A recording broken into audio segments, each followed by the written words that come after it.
Hello and welcome to Phoenix Education. এটা আমাদের অল্টারনেটরের third part. তো আগের লেকচারে আমরা দেখেছিলাম যে কি করে পিচ ফ্যাক্টর বার করতে হয়। এবার আমরা দেখব ডিস্ট্রিবিউশন ফ্যাক্টরের ব্যাপারটা। ডিস্ট্রিবিউশন ফ্যাক্টরটা ব্যাপারটা কি, কিসের রেশিও এটা, কিভাবে এটা আর্মেচার ওয়াইন্ডিং এ যে ইএমএফটা জেনারেট হয় সেটাকে এফেক্ট করে। দেখো, ধরো এটা একটা নর্থ পোল, তার নিচে এখানে এরকম স্লটে কন্ডাক্টর গুলো আছে। কন্ডাক্টর গুলোতে এই পয়েন্টটা দেওয়ার মানে হচ্ছে current is going outward to the page. ঠিক আছে, পেজ থেকে বেরিয়ে যাচ্ছে, কারেন্টের অ্যাকচুয়ালি ফেনের ডাইরেকশনের মতো পেজ থেকে বেরিয়ে যাচ্ছে। ঠিক আছে, তো এইরকম করে যদি এটা একটা স্লট, তার মধ্যে এরকম করে আমাদের ওয়াইন্ডিং এই কয়েলগুলো রাখা আছে। তো এরকম ওয়াইন্ডিং কে কনসেন্ট্রেটেড ওয়াইন্ডিং বলে। সমস্ত তারগুলোকে একই স্লটের মধ্যে, একই পোলের আন্ডারে একই স্লটে কনসেন্ট্রেটেড করে রাখা আছে। ঠিক আছে, ঘনভাবে রাখা আছে, এটাকে বলে কনসেন্ট্রেটেড ওয়াইন্ডিং অ্যারেঞ্জমেন্ট। কিন্তু অ্যাকচুয়ালি আমরা ডিস্ট্রিবিউটেড ওয়াইন্ডিং অ্যারেঞ্জমেন্টটাতে বেশি প্রেফার করি। তো যদি এটা যদি নর্থ পোল হয়, যদি এখানে একাধিক স্লট থাকে, প্রত্যেকটা স্লটে এখানে একটা একটা করে কন্ডাক্টর দেখানো হয়েছে, এখানে একাধিক কন্ডাক্টরই থাকে যেহেতু জায়গার অভাব, সেই জন্য দেখানো হয়েছে। তো যখন আমরা এইভাবে কন্ডাক্টরগুলোকে অ্যারেঞ্জ করি একাধিক স্লটের মধ্যে একাধিক কন্ডাক্টর, ঠিক আছে, যাতে ফ্লাক্স ডিস্ট্রিবিউশনটা ওরা ঠিকঠাক মতন ইউটিলাইজ করতে পারে, তখন যদি ডিস্ট্রিবিউটেড ওয়াইন্ডিং বলে। বা ধরো কন্ডাক্টরগুলো চারিদিকে ডিস্ট্রিবিউট করে দেওয়া আছে এরকম। ঠিক আছে, তোমরা কনসেন্ট্রেটেড ওয়াইন্ডিং আর ডিস্ট্রিবিউটেড ওয়াইন্ডিং এর আগে ডিসি মেশিনের ক্ষেত্রে হয়তো পড়ে থাকবে। তো এক্ষেত্রে প্রবলেমটা কি হয়, কনসেন্ট্রেটেড ওয়াইন্ডিং এ একটা পোলের আন্ডারে থাকা এই কন্ডাক্টরগুলোর মধ্যে যে ভোল্টেজ ইনডিউসড হয়, এখানে সেই ভোল্টেজ ইনডিউস হয় না, আবার একটা অ্যাঙ্গেলের ডিফারেন্স চলে আসে। এই দুটো স্লটের মধ্যে যে অ্যাঙ্গেলের ডিফারেন্স, ধরো স্লটের এই মাঝখানটা, এই যে স্লটের ডিফারেন্সটা, সেটাকে যদি আমি বিটা বলি, তাহলে এই বিটাটা একটা খুব গুরুত্বপূর্ণ রোল প্লে করে এই কন্ডাক্টরের মধ্যে কত ভোল্টেজ জেনারেট হবে, কত কম ভোল্টেজ জেনারেট হবে সেটার ডিসিশন। বুঝতে পারছো, কমই হবে সাধারণত। অ্যাকচুয়ালি এই জিনিসটা এখানেও আমরা দেখতেই পারি যে যেহেতু কন্ডাক্টর গুলো একই সঙ্গে নেই, মাত্র একটাই কন্ডাক্টর নেই, অনেকগুলো কন্ডাক্টর আছে, কিন্তু এটা এত পাশাপাশি থাকে যে ওই অ্যাঙ্গেলটা নেগলিজিবল হয়ে যায়। কিন্তু এখানে যেহেতু স্লটটাই আলাদা, সেহেতু এই অ্যাঙ্গেলটাকে আমরা আর নেগলেক্ট করতে পারি না, এটা আমাদের ইএমএফ কে অনেকটাই কমিয়ে দেয়। ঠিক আছে, তো ডিস্ট্রিবিউশন ফ্যাক্টর কি? ডিস্ট্রিবিউশন ফ্যাক্টর হচ্ছে actual voltage obtain to the possible voltage of all coils of a phase were concentrated in a single slot. মানে কি, এই রকম অবস্থায় আমাদের যে অ্যাকচুয়াল ভোল্টেজটা আমরা পাবো, সেই ভোল্টেজটা ডিভাইডেড বাই, যদি এই সবকটা কয়েল একটাই কনসেন্ট্রেটেড ওয়াইন্ডিং এ থাকতো, তাহলে যে ভোল্টেজটা আমরা পেতাম, সেই ভোল্টেজটার রেশিওটা হচ্ছে আমাদের ডিস্ট্রিবিউশন ফ্যাক্টর। ফেজের sum of coil voltages divided by arithmetic sum, আগেরটার মতোই অনেকটা। তাহলে আমরা বুঝতে আরম্ভ করি যে ব্যাপারটা কি জিনিস। এইখানে এই ব্যাপারটা বোঝার সময় তোমাদের কয়েকটা জিনিস জানতে হবে, সেই জিনিসগুলো আমি প্রথমে বলে দিই। আচ্ছা, এখানে এম হচ্ছে তোমার slots per pole per phase. ঠিক আছে, তাহলে এম হচ্ছে slots, number of slots per pole per phase. ফেজের হিসাবটা এখন করতে হবে না, আমরা ধরে নিচ্ছি আমরা একটা সিঙ্গেল ফেজের জন্য হিসাব করছি, বাট স্লটস পার পোল, তাহলে এম এর যে এক্সপ্রেশনটা হবে সেটা কিরকম হবে, slots divided by pole into phase. তাহলে বুঝতে পারছো, slots per pole per phase. যদি একটা পুরো মেশিনে যদি ধরো 90টা স্লটস আছে, ঠিক আছে, আর দুটো পোল আছে, তাহলে সেক্ষেত্রে যদি এটা 3 ফেজ একটা সিনক্রোনাস অল্টারনেটর হয়, তাহলে প্রত্যেকটা ফেজে কতগুলো স্লট থাকবে, 30টা করে থাকবে, আর দুটো পোল আছে পার পোল। ঠিক আছে, তাহলে টোটাল 15টা স্লট প্রত্যেকটা পোলের আন্ডারে। তাহলে এম এর ভ্যালুটা হচ্ছে সেইটা। ঠিক আছে, বিটাটা আমি অলরেডি আগে এখানে বলেছিলাম কি, সেটা হচ্ছে দুটো স্লটের মধ্যে অ্যাঙ্গেল। তাহলে আমি এখানে লিখে দিই ব্যাপারটা, angle between two consecutive slots. ঠিক আছে, দুটো পাশাপাশি স্লটের মধ্যে অ্যাঙ্গুলার ডিসপ্লেসমেন্ট বা অ্যাঙ্গেল। আর বিটার এক্সপ্রেশনটা আমরা কেমন করে লিখি, বিটার এক্সপ্রেশনটা হচ্ছে 180 ডিগ্রি, যেটা হচ্ছে দুটো করেসপন্ডিং পোলের মধ্যেকার electrical degree, divided by slots per pole. বা এটাকে যদি আমি একটু মডিফাই করে লিখতে চাই, তাহলে 180। তাহলে বিটাটা আমি কি অলরেডি বলেছি, বিটাটা হচ্ছে দুটো স্লটের মধ্যে অ্যাঙ্গুলার ডিসটেন্স। ঠিক আছে, তাহলে angle between two consecutive slots. তাহলে angle between two consecutive slots কি হবে, angle between two consecutive slots হচ্ছে 180 divided by slots per pole. তাহলে এটা কি হবে, আমি যদি পোলটাকে উপরে তুলি, তাহলে 180 into pole divided by slots হবে। তাহলে এটা হচ্ছে বিটার ভ্যালু হবে। তাহলে আমরা এম আর বিটা সম্বন্ধে জানলাম। এবার আমরা ডিরাইভ করার চেষ্টা করব এই কেডি ভ্যালুটা অ্যাকচুয়ালি কত হয়। তার জন্য আমরা এখানে একটা ছবি আঁকছি। দেখো, এই ছবিতে এইগুলো হচ্ছে, এই বাহুগুলো হচ্ছে করেসপন্ডিং প্রত্যেকটা কয়েল বা প্রত্যেকটা কন্ডাক্টরের জেনারেটেড ভোল্টেজ। ধরো এটার নাম দিলাম আমি EC1, এইটার নাম হচ্ছে EC2, এইটার নাম হচ্ছে EC3 এন্ড সো অন। এবার এটা অনেকগুলো আমরা আঁকতে পারতাম, কিন্তু যেহেতু জায়গার অভাব, সেজন্য আমরা তো তিনটেই এঁকেছি। ঠিক আছে, এবার দেখো এই দুটোর মধ্যে যে অ্যাঙ্গেলের ডিসটেন্সটা, এই অ্যাঙ্গেলের যে ডিসটেন্সটা এটাই কিন্তু বিটা, অ্যাকচুয়ালি এইটা হচ্ছে বিটা। এবারে তোমাদের মনে হতে পারে যে আমরা আর পরে এখানে একটা অর্ধবৃত্ত কেন আঁকলাম। অর্ধবৃত্তটা আমরা অ্যাকচুয়ালি আঁকিনি, অর্ধবৃত্তটা নিজেদের ম্যাথমেটিক্যাল সুবিধার জন্য আমরা এঁকেছি, কারণ আমরা বোঝাতে চাই যে এই জিনিসটা, এই যে এই বাহুটা এখান থেকে এত দূর, আমি বাহুটার নাম দিচ্ছি তাহলে তোমাদের বুঝতে সুবিধা হবে। এটা ধরো এ, এটা ধরো ও, এটা ধরো বি, এটা ধরো সি, এটা ধরো ডি। এবারে এই যে বাহুগুলো আছে, ঠিক আছে, এই বাহুগুলো আর এই ও এ আর ও বি, যে ও এ ইকুয়ালস টু যে ও বি, এই জিনিসটাকে আমরা নিজেরা ভালো করে ফিল করতে পারি, তাই জন্য আমরা এখানে বৃত্তটা এঁকেছি। এই অর্ধবৃত্তটা আমরা কি হয়ে যায়, আমরা অনার্স দেখতে পারি যে এই দুটো বাহু কিন্তু ব্যাসার্ধ, রেডিয়াস অফ দিস সেমিসার্কেল। তাহলে কি হয়, যদি এটা সেমিসার্কেলের রেডিয়াস হয় তাহলে ও আর ও বি ইকুয়াল হবে, তাহলে আমাদের কি হবে, এই ডেরিভেশনটা করতে সুবিধা হয়ে যাবে, এছাড়া কিছুই না। তাহলে দেখো আমরা এখানে তিনটে কয়েল নিয়েছি, এই একটা, এই দুটো, এই তিনটে। তাহলে প্রত্যেকটা যদি বিটা হয়, প্রত্যেকটা হচ্ছে আলাদা আলাদা স্লটের তৈরি হওয়া কন্ডাক্টরের ইএমএফ। এই EC1 টা হচ্ছে এই কন্ডাক্টরে তৈরি হওয়া ইএমএফ, ধরো EC2 টা হচ্ছে এই কন্ডাক্টরে তৈরি হওয়া ইএমএফ, EC3 টা হচ্ছে এই কন্ডাক্টরে তৈরি হওয়া ইএমএফ। এদের প্রত্যেকের মধ্যে অ্যাঙ্গুলার ডিসপ্লেসমেন্ট কত, বিটা। তাহলে এরকম যদি m number of angular displacement থাকতো তাহলে আমরা এখানে m বিটা টার্মটা ইউজ করতাম, এখানে 3 টা আছে, এখানে 3 বিটা হবে। কিন্তু যেহেতু আমরা জেনারেলাইজড একটা ইকুয়েশন বানাতে চাই, তাই জন্য আমরা এখানে m বিটা টার্মটা ইউজ করব। তাহলে দেখো এই যে এই EC1, এই কয়েলটার এই জায়গাটা থেকে শুরু করে এত দূর পর্যন্ত, EC3 পর্যন্ত, এটাই হচ্ছে আমাদের মেইন জায়গা যার মধ্যে আমরা অ্যাঙ্গেলটা পাবো, এই যে এইটা। তাহলে এই একটা কয়েল, এই একটা কয়েল, এই একটা কয়েল, এই তিনটে কয়েল মিলে যে অ্যাঙ্গেলটা এই বৃত্তের কেন্দ্রে তৈরি করবে সেইটা হবে m বিটা, পুরোটা হবে m ইনটু বিটা। আচ্ছা, এইবারে যদি আমরা বৃত্তের কেন্দ্র থেকে এই যে এডি বাহুটা আছে, এডি বাহুতে একটা লম্ব টানি, তাহলে এটা কিন্তু এটা দুজনকে পরস্পর সমানভাবে ভাগ করবে, ধরো এটার নাম দিলাম জি, ঠিক আছে, পরস্পর সমানভাবে ভাগ করবে, ঠিক আছে। এবারে এটা আমি কেন করলাম, এটা আমি করলাম আমার নিজের হিসেবে সুবিধার জন্য, সেটা আমি পরে দিচ্ছি।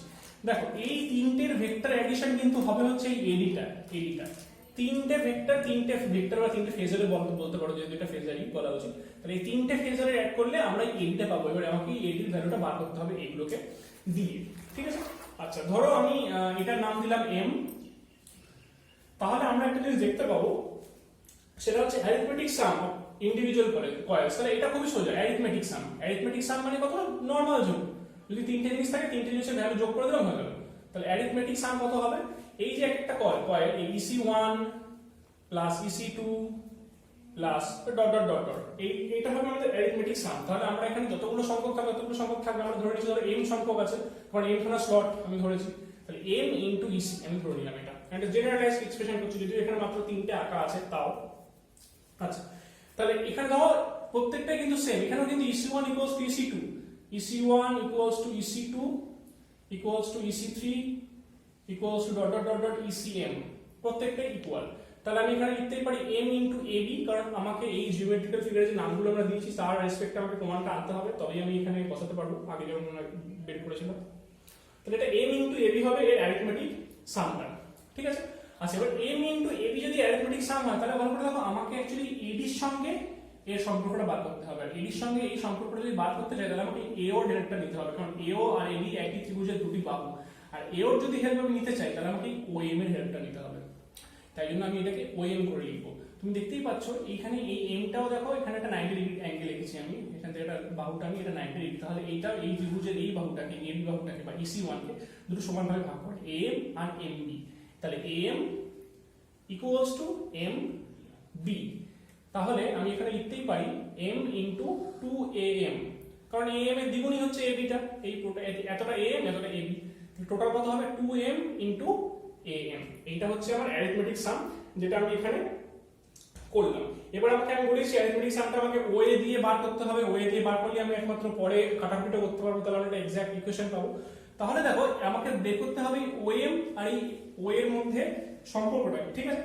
তাহলে ওএম আর ওয়ে এর মধ্যে সম্পর্কটা যদি দেখতে চাই, তাহলে আমি দেখবো যে এইটা হচ্ছে 90 ডিগ্রি, ঠিক আছে। এটা যদি এটা 90 ডিগ্রি হলে এটা 90 ডিগ্রি হবে, ঠিক আছে। এটা তাহলে লম্ব, এটা তাহলে হচ্ছে পারপেন্ডিকুলারটা, এটা বেস আর এটা হাইপোটেনিয়াস অতিভুজটা। তাহলে ওএম আর ওএ, তাহলে এটা লম্ব আর অতিভুজ, আর লম্ব আর অতিভুজের মধ্যে সম্পর্ক কি থাকে, সাইনের সম্পর্ক থাকে।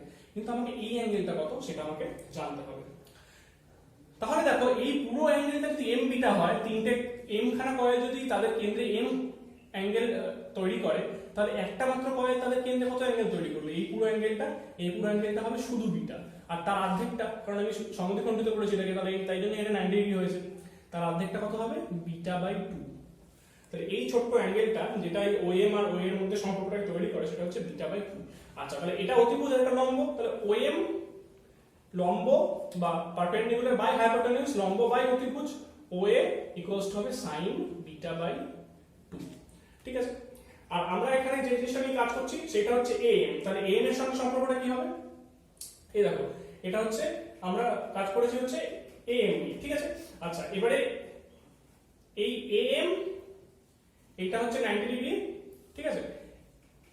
এইবারে এটা হচ্ছে হাইপোটেনিউজ, তাহলে AM অ্যাকচুয়ালি AM টা হচ্ছে লম্ব, এইটা হচ্ছে ভূমি, কারণ দেখো আমি যেটা ছোট্ট একটু ভুল বলেছি, কারণ এই অ্যাঙ্গেলটা যে বাহুটার সঙ্গে রাখা থাকে সেটা হচ্ছে ভূমি হয় সব সময়, আর এইটা হচ্ছে লম্ব, তাহলে AM টা হচ্ছে আমাদের এখানে লম্ব, ঠিক আছে। তাহলে আমি এটা কি করব, এটা AM divided by OA equals to sin beta by 2 হবে। তাহলে আমি AM এর জায়গায় OA দিয়ে এটা বসাতেই পারি, তাহলে 2m into OA into sin beta by 2। তাহলে আমি এটাকে ঠিকঠাক মতন করে দিলাম, এর থেকে বেশি এটাকে ডিটেইলসে আমাকে ভাঙতে হবে না, এতেই আমার কাটাকুটিটা হয়ে যাবে যখন আমি এটা বার করতে যাব। এবার আমাকে ফেজার সামটা বার করতে হবে। ফেজার সামটা খুব গুরুত্বপূর্ণ। ফেজার সামটা কি করে বেরোবে? এটা ফেজার সাম হচ্ছে আমাকে ডাইরেক্ট এই এডি ভ্যালুটা বার করতে হবে। এডি ভ্যালুটা বার করতে গেলে আমি এই ত্রিভুজটা দেখবো AOD, এই ত্রিভুজটা, ঠিক আছে, AOD, এই ট্রায়াঙ্গেলটাই আমি দেখবো কি হচ্ছে ব্যাপারটা। তাহলে এই ট্রায়াঙ্গেলটা এইটা হচ্ছে OG, এই পুরোটা হচ্ছে MB, আর এইটুকুনি অ্যাঙ্গেল, যদি এই পুরো অ্যাঙ্গেলটা MBটা হয়, তাহলে এই পুরো অ্যাঙ্গেলটা কত হবে? MBটা বাই 2 হবে, অর্ধেকটা, মানে এই বাহুটার সঙ্গে OA বাহুটার সঙ্গে OG বাহুটার যে অ্যাঙ্গেলটা সেটা হবে MBটা বাই 2। এবারে দেখো আবার সেই সেম জিনিস চলে আসছে, OA এর সঙ্গে আমি AG এর সম্পর্কটা আমি বলতে পারবো। OA এর সঙ্গে AG এর সম্পর্কটা কি হবে? এইটা যদি MBটা বাই 2 হয় আর এটা যদি 90 ডিগ্রি হয়, তাহলে ভালো করে দেখো, এইটা 90 ডিগ্রি মানে OGটা হচ্ছে তোমার ভূমি বা বেস, এই AGটা হচ্ছে এখানকার পারপেন্ডিকুলারটা বা লম্বটা, আর OAটা সব সময় যেরকম হাইপোটেনিউজ থাকতো অতিভুজ থাকতো সেরকম অতিভুজ। তাহলে AG আর OG এর মধ্যে সম্পর্ক কি হবে? তোমার AG হচ্ছে পারপেন্ডিকুলারটা, লম্ব বাই অতিভুজ, OA equals to sin m beta by 2।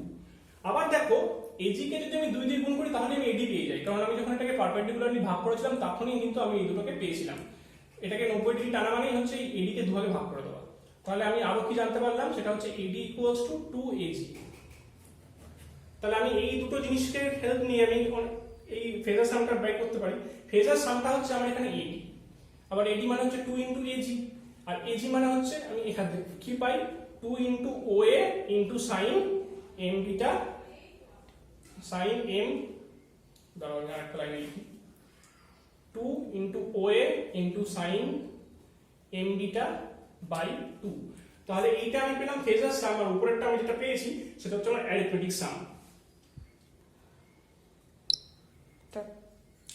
তাহলে আমরা কি দেখলাম? আমরা দেখলাম যে অ্যারিথমেটিক সামটা কি হলো,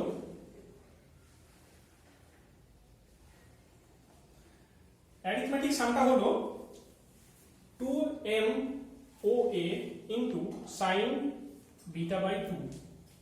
আর ফেজার সামটা কি হলো? ফেজার সামটা হচ্ছে 2OA into sin m beta by 2।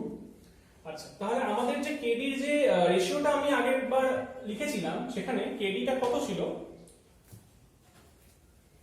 কেডিটা ছিল phasor sum divided by arithmetic sum. তাহলে আমি এখানে জাস্ট ভ্যালুগুলো বসালে আমি কেডি ভ্যালুটা পাবো m বিটা OA এইগুলোকে দিয়ে। তাহলে আমি বসাই 2m into OA into sin m beta by 2 divided by 2 into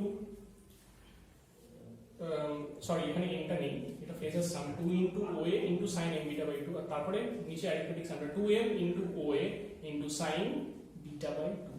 তাহলে আমরা এখানে দেখতেই পাচ্ছি যে OA টা কেটে যাচ্ছে, কি পড়ে থাকছে তাহলে kd এর ভ্যালুটা আরেকবার লিখে নিই। এখানে kd এর ভ্যালুটা থাকছে হচ্ছে sin m beta by 2 divided by m into sin beta। এটা হচ্ছে আমাদের distribution factor expression, number of slots per pole per phase, আর স্লটের মধ্যেকার অ্যাঙ্গুলার ডিসপ্লেসমেন্ট বিটা দিয়ে। তাহলে এইবারে এই কেডি আর কেসি কি করে আমাদের অ্যাকচুয়াল ভোল্টেজ জেনারেটরকে প্রভাবিত করে। আমাদের যে অ্যাকচুয়াল ভোল্টেজ জেনারেটর ছিল সেটা ছিল এইটা, EP equals to 4.44 into frequency into flux into turns অনেকে এনও লেখে অনেকে টিও লেখে। তাহলে এটা ছিল আমাদের অ্যাকচুয়াল এক্সপ্রেশন যেটা আমরা একদম প্রথম ভিডিওটায় পেয়েছিলাম। এখানে আমরা কেসি আর কেডি এই ফ্যাক্টর দুটো থেকে গুণ করব, দুটোই আমাদের একের থেকে কম, তাই জন্য এই ইপি ভ্যালুটা অ্যাকচুয়াল ইপি ভ্যালুটা যদি শুধু এইটুকুনি হতো ইপি ভ্যালুটা, তার থেকে কি হয়ে যাবে একটু কমে যাবে। তাহলে অ্যাকচুয়াল আমাদের মডিফাইড ভোল্টেজ জেনারেটরটা কি হবে 4.44 into F into 5 into T into KC বা pitch factor into KD distribution factor. আবার এই দুটোকে একসঙ্গে অনেক সময় ওয়াইন্ডিং ফ্যাক্টরও বলে, কারণ পুরোপুরি ওয়াইন্ডিংটা কেমন করে আমরা তৈরি করছি তার উপর ডিপেন্ড করে এই দুটো ফ্যাক্টর কিরকম হবে বা কত ভ্যালু হবে। তাই এই দুটো প্রোডাক্টকে বা এই দুটো গুণফলকে পিচ ফ্যাক্টর আর ডিস্ট্রিবিউশন ফ্যাক্টরের প্রোডাক্টকে ওয়াইন্ডিং ফ্যাক্টর বলে, তাই আমি এখানে দুটোর জায়গায় জাস্ট ওয়াইন্ডিং ফ্যাক্টরও লিখতে পারি। তাহলে এবারে আমি যেটা বলবো, আমরা একটা অঙ্ক করবো এবারে। অঙ্ক করার আগে যেটা আমি বলে নেবো সেটা হচ্ছে এই শর্ট পেজিং এর অ্যাডভান্টেজটা কি। এই শর্ট পেজিং এর অ্যাডভান্টেজটা হচ্ছে ওয়াইন্ডিং এর যে এন্ড গুলো সেটাকে এটা শর্ট এন্ড করে দেয়, ঠিক আছে। মানে কি, ধরো তুমি এটা ধরো নর্থ পোল, এটা ধরো সাউথ পোল, ঠিক আছে। তুমি একটা এরকম ওয়াইন্ডিং বানিয়েছো, ঠিক আছে, এটা ধরো ফুল পিচ 180 ডিগ্রি।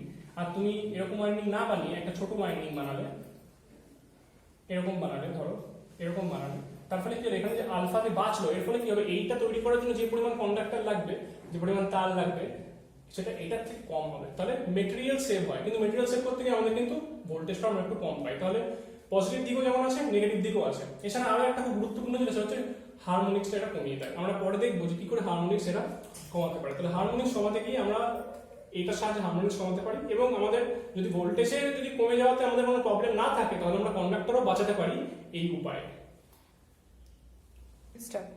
তাহলে আমরা এবার একটা অঙ্ক দেখবো, যে অঙ্কটা আমরা দেখবো যে আমাদের যে মডিফাইড ইএম ইকুয়েশনটা ছিল সেই ইএম ইকুয়েশনটা কি করে আমরা সেটা দিয়ে আমরা অ্যাকচুয়াল ভোল্টেজ জেনারেটরটা বার করতে পারি। তাহলে এই অঙ্কটা এখানে বলেছে 3 phase 50 Hz 8 pole alternator has a star connected winding with 120 slot. Star connected winding মানে আমরা লাস্টে যে ভোল্টেজটা বের করব সেই ভোল্টেজটাকে আমাদের √3 দিয়ে মাল্টিপ্লাই করতে হবে লাইন ভোল্টেজ পাওয়ার জন্য। আচ্ছা, 120টা স্লট আছে আর 8টা কন্ডাক্টর পার স্লট আছে। The flux per pole is 0.05 weber. Flux per পোলটা দিয়ে দিয়েছে আমাদের। আচ্ছা, মানে ফায়ার ভ্যালুটা sinusoidally distributed. Determine the phase and line voltages. Coil span is chorded by 20 degree. তাহলে আমাদের এখানে কি কি দিয়েছে সেটা আগে আমরা দেখে নিই। প্রথমেই আমি যেটা দেখবো সেটা হচ্ছে কয়েলের যে স্প্যানটা, কয়েলের যে স্প্যানটা সেটা শর্টেড বা কর্ডেড বাই 20 ডিগ্রি। মানে হচ্ছে এই যে কয়েলটা,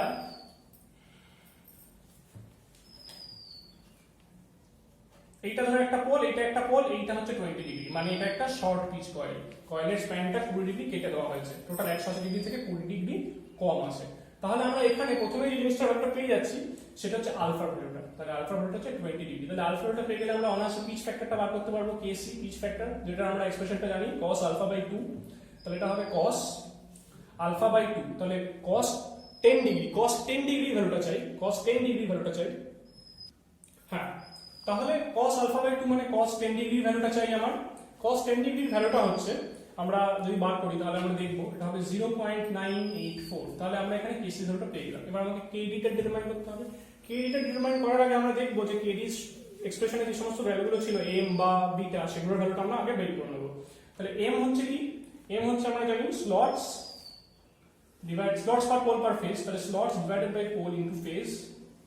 তাহলে দেখো নাম্বার অফ স্লটস 120 দিয়েছিল আমাদের, আর পোল হচ্ছে 8খানা। তাহলে 120 divided by 8 into phase 3 phase alternator, তাহলে 3। তাহলে এটা হবে 5। তাহলে there are 5 numbers of slots per pole per phase. এবারে বিটাটা কি, দুটো স্লটের মধ্যে অ্যাঙ্গেল। তাহলে তার এক্সপ্রেশনটা কি ছিল, তার এক্সপ্রেশনটা ছিল 180 degree into pole divided by slots বা নাম্বার অফ পোলস। তাহলে আমরা এখানে ভ্যালুগুলো বসাই, 180 degree into 8, there are 8 number of poles, তারপরে হচ্ছে 120 নাম্বার অফ স্লটস আছে। তাহলে এটার ভ্যালুটা কত আসবে, 12 ডিগ্রি। 12 ডিগ্রি অ্যাঙ্গুলার ডিসপ্লেসমেন্ট ছিল এক একটা স্লটের মধ্যে আছে। তাহলে এই দুটোর মধ্যে ডিসপ্লেসমেন্টটা হচ্ছে 12 ডিগ্রি। এবার আমরা বার করব হচ্ছে কেডি ভ্যালু বা ডিস্ট্রিবিউশন ফ্যাক্টরের ভ্যালু। তাহলে কেডি ভ্যালুটা কত হবে, আমরা জানি কেডি এক্সপ্রেশনটা sin m beta by 2 divided by m into sin beta by 2। তাহলে আমরা যদি প্রত্যেকটা জিনিসের m বিটা এগুলোর ভ্যালুগুলো বসাই তাহলে আমাদের যে অ্যানসারটা আসবে সেটা হবে 0.9567। এটা আমাদের ডিস্ট্রিবিউশন ফ্যাক্টরটা চলে আসলো। এবার আমাদের দেখতে হবে টোটাল নাম্বার অফ কন্ডাক্টরসটা। এখানে খুব গুরুত্বপূর্ণ একটা জিনিস, সেটা হচ্ছে আমরা জানি যে এই পুরোটা হচ্ছে একটা, এতদূর হচ্ছে একটা কন্ডাক্টর, আর এই পুরোটা হচ্ছে একটা টার্নস। তাহলে একটা টার্নসের জন্য কটা কন্ডাক্টর থাকে? দুটো কন্ডাক্টর থাকে। কন্ডাক্টর যদি আমি জেড দিয়ে ডিনোট করি, তাহলে একটা যদি টার্নস হয় তাহলে দুটো কন্ডাক্টর থাকবে। তাহলে এদের মধ্যে এক্সপ্রেশনটা কি হবে? 2t equals to Z. তাই জন্য আমরা যখন এই ইএমএফ ইকুয়েশনটা লিখি E equals to 4.44 f phi t, তখন আমরা এটাকে টার্নস দিয়ে লিখি। যদি আমরা এটাকে conductor number of conductor z দিয়ে লিখতে চাইতাম, তাহলে এক্সপ্রেশনটাকে আমরা একটুখানি মডিফাই করে নিতাম। আচ্ছা, এখানে k w লিখে দিলাম আমি, k w মানে kc ইনটু kd টা। যদি অনেক জায়গাতে কি থাকে, টার্নস ভ্যালু নাম্বার অফ কন্ডাক্টরস দেয়, তো তুমি সেখানে নাম্বার অফ কন্ডাক্টরস থেকে তোমরা টার্নস বের করে এই ইকুয়েশনে লাগাতে পারো, বা এই ইকুয়েশনটাকে একটুখানি মডিফাই করে নিতে পারো নাম্বার অফ কন্ডাক্টরস এর জন্য। তাহলে আমরা এখানে দেখতে পাচ্ছি 2t ইকুয়ালস টু z, তাহলে ইকুয়েশনটা মডিফাই হয়ে কি হয়ে যাবে? এখান থেকে 2 নিয়ে নেব z টানার জন্য, তাহলে এটা 2.22 হয়ে যাবে f into phi into z into kw বা kc ইনটু kd, যা ইচ্ছে। ঠিক আছে, তাহলে আমরা এখানে নাম্বার অফ কন্ডাক্টরসটি আগে বার করছি। তাহলে টোটাল নাম্বার অফ কন্ডাক্টরস কি হবে? টোটাল নাম্বার অফ কন্ডাক্টর হবে কন্ডাক্টরস পার স্লট। দেখো 8টা কন্ডাক্টর আছে প্রত্যেকটা স্লটে, লেখা গেছে এখানে there are 8 conductors per slot। তাহলে 8 multiplied by 120 slots, there are 120 slots, তাহলে 960 টোটাল নাম্বার অফ কন্ডাক্টরস আছে। এবার আমাকে পার ফেজ বার করতে হবে। আমি এখন ইপিটা বার করব, এটা সবসময় ফেজে বার করি। তাহলে টোটাল নাম্বার অফ কন্ডাক্টরস 960 আছে। তাহলে নাম্বার অফ কন্ডাক্টরস পার ফেজ কত হবে? 960 ডিভাইডেড বাই 3 মানে 360। আর যদি আমি টার্নস বার করতে চাইতাম পার ফেজ, সবকিছু পার ফেজ হচ্ছে। দেখো আমাদের যখন ফ্লাক্স পার ছিল, এটা flux per pole per phase ছিল, তাহলে এটা হতো 360 ডিভাইডেড বাই 320 হবে, 960 বাই 320 হবে, তাহলে এটাও 320 হবে, 320 বাই 2 160। ঠিক আছে, তাহলে আমরা জানি যে যদি আমরা এই টার্নস দিয়ে, কন্ডাক্টরস হচ্ছে z আর টার্নস হচ্ছে t, ঠিক আছে, তো যদি টার্নস দিয়ে লিখি তাহলে আমরা এই ইকুয়েশনটা ইউজ করব, যদি কন্ডাক্টরস দিয়ে লিখি তাহলে আমরা এই ইকুয়েশনটা ইউজ করব। একই ব্যাপার, একই রেজাল্ট আসবে পরে। তাহলে আমরা টার্নস দিয়ে করছি, তাহলে ইএমএফ জেনারেটেড পার ফেজ কত হবে? 4.44 ইনটু f মানে 50 into 5 first per pole per phase 0.05 weber into number of turns 160 into KC আর কেবি। কেসি আর কেবি প্রোডাক্টটা আমাকে মাল্টিপ্লাই করতে হবে। তাহলে কেসি কত? 0.984 ইনটু কেবি ভ্যালু হচ্ছে 0.9567। তাহলে দেখো তুমি এখানে সবকিছু লিখেছো 4.44 into frequency into flux per pole into number of turns into kc into kd। এই এক্সপ্রেশনটা এর ভ্যালু যেটা আসবে সেটা হচ্ছে 1673.28 1673.28 ভোল্ট। এটা হচ্ছে ইএমএফ জেনারেটেড পার ফেজ। ঠিক আছে, কিন্তু এখানে দেখো স্টার কানেক্টেড ওয়াইন্ডিং আছে, তাহলে ওয়াইন্ডিংটা হচ্ছে স্টার কানেক্টেড। তাহলে আমাকে লাইনটা বার করতে হয়, এটা হচ্ছে লাইন ভোল্টেজ হবে আমার, আর এইটুকুনি হচ্ছে ফেজ ভোল্টেজ। তাহলে ফেজ ভোল্টেজ আর লাইন ভোল্টেজের মধ্যে আমরা স্টার কানেকশনে কি রিলেশন জানি? The line voltage is √3 Times the phase voltage, বা ফেজ ভোল্টেজকে √3 দিয়ে গুণ করলে লাইন ভোল্টেজ পাওয়া যায়। তাহলে ই লাইন কত হবে আমার এখানে?